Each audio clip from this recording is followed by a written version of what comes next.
สบายดีท่านผู้ชมที่เคารพนำท่านผู้ชมมาติดตามข่าวกีฬาเรือส่วงธนาคารพัฒนาลาวหรือ LDB ขั้วขันชนะเลิศเรือใหญ่55สีพายบุญทรงเรือประเพณีบ้านจอมแจ้งเมืองศรีสัตนาคนครหลวงเวียงจันทร์ประจำปี2025ขณะที่เรือส่วงขุนดันบ้านทาพะขั้วแซมเรือกีฬา12สีพายบุญทรงเรือประเพณีบ้านจอมแจ้งปีนี้จัดขึ้นยิ่งใหญ่กว่าทุกปีผ่านมาซึ่งอำนาจการปกครองเมืองศรีสัตนานำโดยท่านปริญญาเอกทินกรทองคำประธานคณะกรรมการปกครองเมืองและอำนาจการปกครองที่เกี่ยวข้องได้ยกระดับขึ้นเป็นขั้นเมืองให้กว้างขวางและคึกคืนกว่าเก่าโดยเฉพาะจัดให้มีการแข่งขันเรือส่วง55สีพายทีมทรายครั้งที่ในรอบ17ปีโดยมีเรือเข้าร่วม10ลำและเรือกีฬา12สีพายเข้าร่วม12ลำทั้งนี้เพื่อส่งเสริมอนุรักษ์รักษาวัฒนธรรมประเพณีอันดีงามของเรา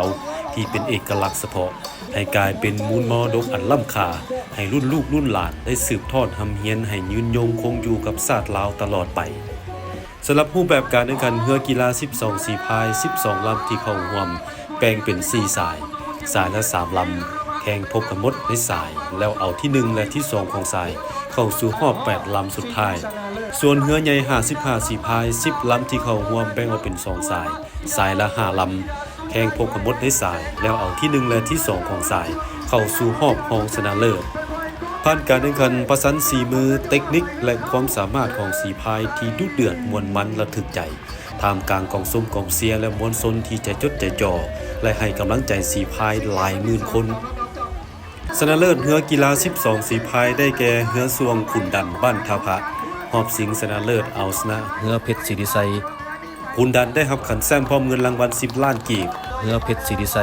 ได้รับขันห้องชนะเลิศและเงินสด7ล้านกีบอันดับที่3เป็นของจำปาเฮือส่วง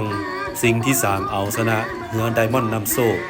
จำปาเฮือส่วงรับขัน1หน่วยพร้อมเงินรางวัล5ล้านกีบที่4ไดมอนด์นำโซ่ได้รับขัน1หน่วยและเงินรางวัล3ล้านกีบ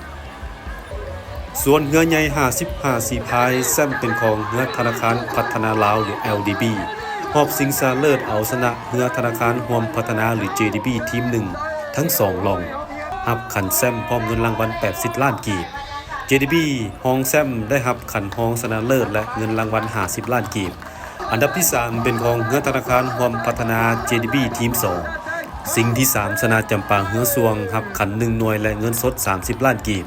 ที่4จำปาเฮือส่วงได้รับขัน1หน่วยพร้อมเงินสด20ล้านกีบให้เกียรติเข้าร่วมและมอบรางวัลมีการนำภาครัฐบริษัทของเจ้าของนครหลวงเวียงจันทร์คณะรับผิดชอบจัดการแข่งขันและผู้ให้การสนับสนุนซึ่งงานครั้งนี้ได้รับการสนับสนุนหลักจากบริษัทเวลาจำกัดรวมมูลค่าเกือบ300ล้านกีบและกลุ่มบริษัทเซียนเซินจำกัด200ล้านกีบ